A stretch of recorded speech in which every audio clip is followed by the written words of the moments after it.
It's not going to affect anything. But now what you're going to do is you're going to take more tin foil and you're going to wrap it from the outside to the inside. Okay?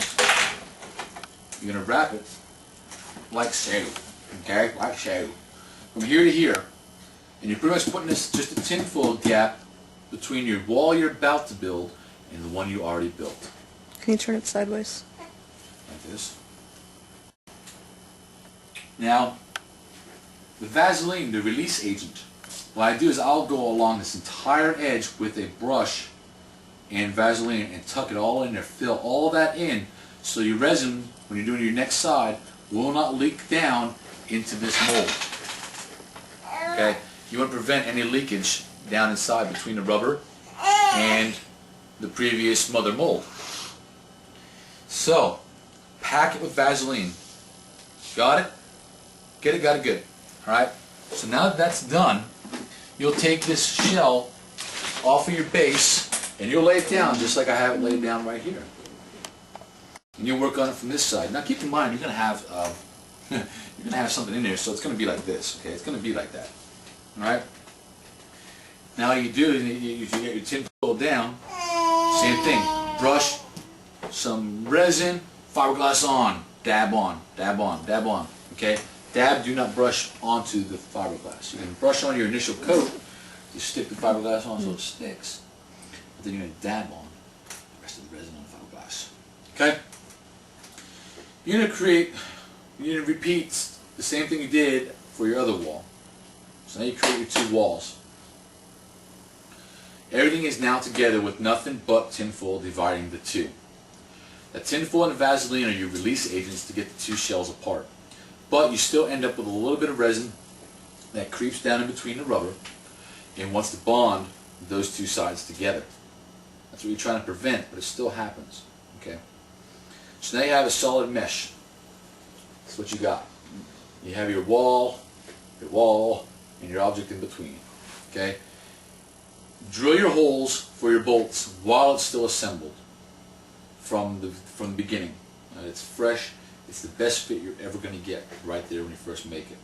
Drill all your holes big enough for your bolts and your washers to connect the two walls together once you take it apart and you want to put it back together. That's your true fit. You're going to need this chisel, this high-speed handy-dandy chisel. This is only going to happen the first time. Only going to happen the first time. Dot! After this, you will never... It's on the dog, by the way. After this, you will never have an issue again. Okay, I'm having a little bit of a pain in the butt right now. Hold on. Let me sit down and do this. Just knowing what I'm doing. I'm sitting on my butt doing this. Okay. And let it fall. I'm really taking up your video time. I apologize. Alright, you got your rubber in. Make sure your keys line up. Okay. This is a thigh. Of course, it's not the helmet, but it works. Okay. When your keys line up properly, and your son is not crying properly, your mold will fit back together real snug. Okay. You look through, all your holes will line up. Okay. There you go. If you look at all the edging of my mold, it's all lined up pretty good. You drilled your holes already. I normally do 5 holes. 1 at the base here, 1 here, pretty much right above each key. Make it simple. Above each key on the Mohawk. Gonna drill it. Now, you have your tin foil in between, and your tin foil comes up and it overlaps over the top. It's on the back side as well. Okay, you'll see what I'm talking about. You kind of fold it around the edge. Peel all the excess on the outside, peel all that tin foil off. Now you need to get your mother mold apart. Okay, be very careful on this so you don't go too far and you don't damage the helmet inside. If you do, it's not a big deal. You made a mold, maybe more. But I don't like messing up the master myself. So, start at one end, and you're going to go in, and it's okay. You're going to hear some crazy cracking noises and crackling noises. Make sure the shell is hard before you do this. Do not be impatient and do it too soon to where the fiberglass is not hard yet. Because if you do, you're warping your shell, and it will never fit together the same. You do not want to warp the shell. Wait till it's hard. Okay? Now, hammer with your hand in between the two, and just pry. And you're going to hear it crack. You're going to think you're breaking it. Just apply a little bit of pressure, move over, and you work your way all the way around it. Okay? You hear crackling because a little bit of the seeps through and connects the two together. You're breaking that seal. Okay?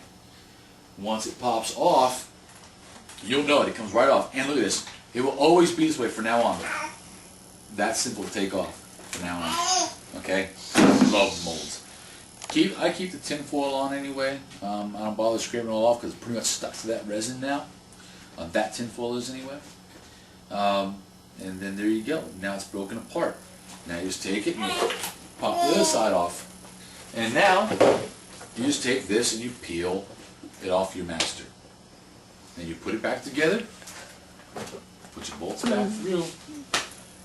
Make sure all your keys, especially the two on the cheeks, your Frankenstein keys, are in their proper position. If they're not, then your mold is going to be slightly tilted, slightly canted, indented even. It's really not a hard process. It's a little time consuming. It's very intricate. You want to make sure that you use the proper utensils. You measure correctly, just like woodwork. Measure twice for once. I'm really trying to think. Make sure when you do your fiberglass and your resin around the keys, you want to at least have 3 layers of cloth on each side. 3 layers. A full layer, another layer to be thick enough and strong enough to make a solid shell.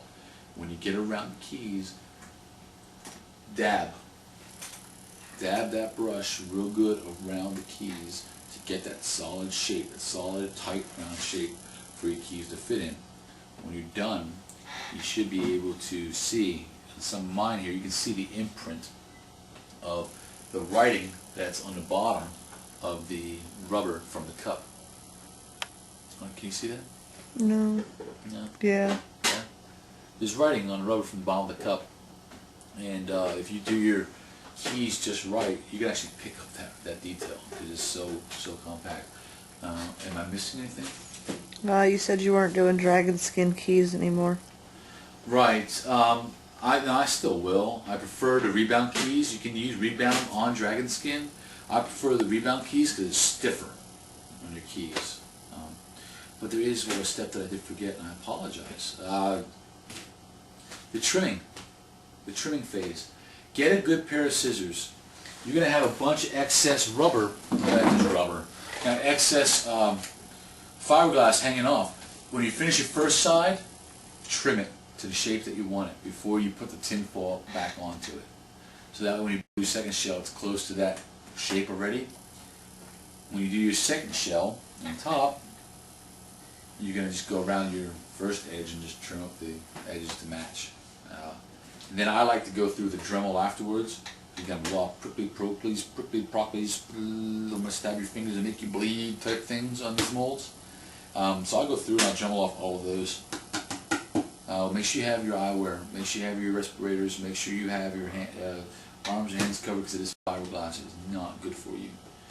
You will itch a little bit, but this will clean everything up so you're not prickling yourself as you're casting your stuff. And then if it's done properly, you end up with helmets that look just like this. If you end up with helmets that look like this, something's wrong. But,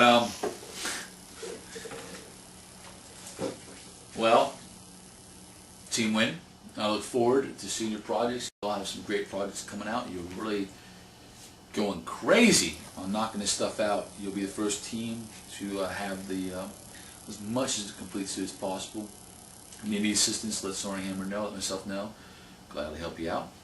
I hope this video helps you all in your molding process. If not, give me a call. If you have any questions.